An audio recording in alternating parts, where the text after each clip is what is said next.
Assalamualaikum warahmatullahi wabarakatuh. Halo semuanya.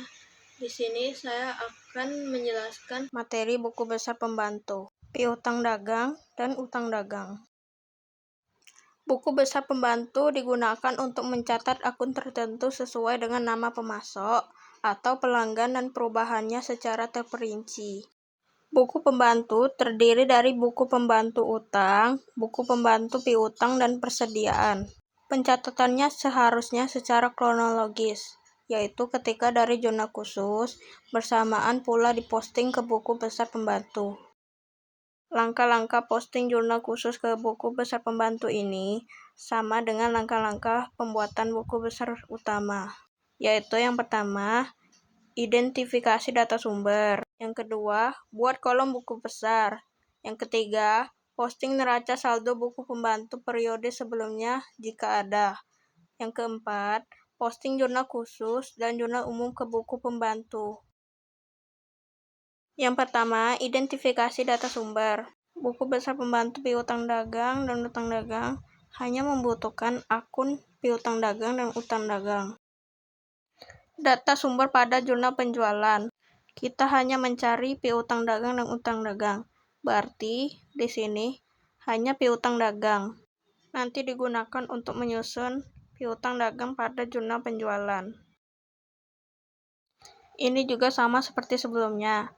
Ada utang dagang pada jurnal penjualan. Maka nanti digunakan utang dagang di jurnal penjualan. Kemudian jurnal penerimaan kas. Di sini hanya terdapat piutang dagang di jurnal penerimaan kas. Maka kita gunakan untuk menyusun piutang dagang di jurnal penerimaan kas. Selanjutnya, jurnal pengeluaran kas. Di sini hanya terdapat utang dagang.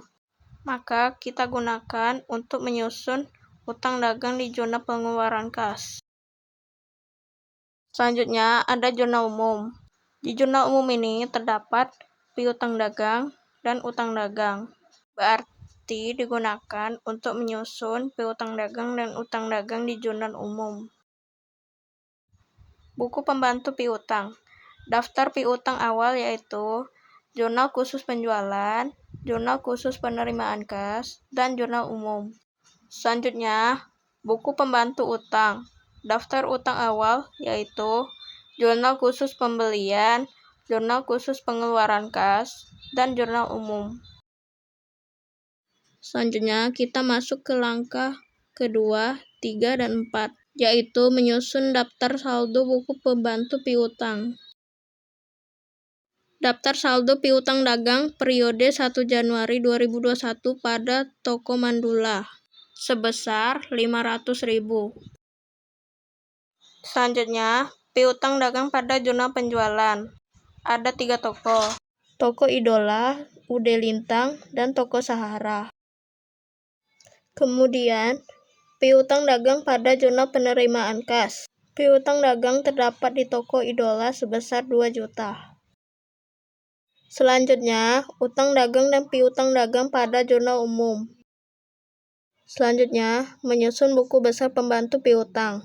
Di sini terdapat 4 toko. Toko Mandala, Toko Idola, UD Lintang, dan Toko Sahara. Selanjutnya, kita membandingkan dengan neraca saldo untuk mengecek saldonya sudah benar atau belum. Selanjutnya, buku besar pembantu utang. Daftar saldo utang dagang pada Toko Sembako Raya Indah. Terdapat 2 toko, Toko Kasih dan CV Andika. Ini juga sama seperti sebelumnya. Terdapat 3 toko, Toko Kasih, CV Andika, dan Toko Rahayu. Saldo akhir Toko Kasih sebesar 2 juta di kredit. Selanjutnya, saldo akhir CV Andika sebesar 2.200.000. Dan Toko Rahayu, saldo akhirnya sebesar 3 juta di kredit. Kemudian, jurnal umum. Utang dagang terdapat di CV Andika, dan piutang dagang terdapat di Toko Mandala. Selanjutnya, jurnal pembelian. Utang dagang terdapat di dalam 3 toko. Selanjutnya, jurnal pengeluaran kas. Utang dagang terdapat pada toko kasih sebesar 500.000. Selanjutnya, kita membandingkan dengan neraca saldo untuk mengecek saldonya sudah benar atau belum.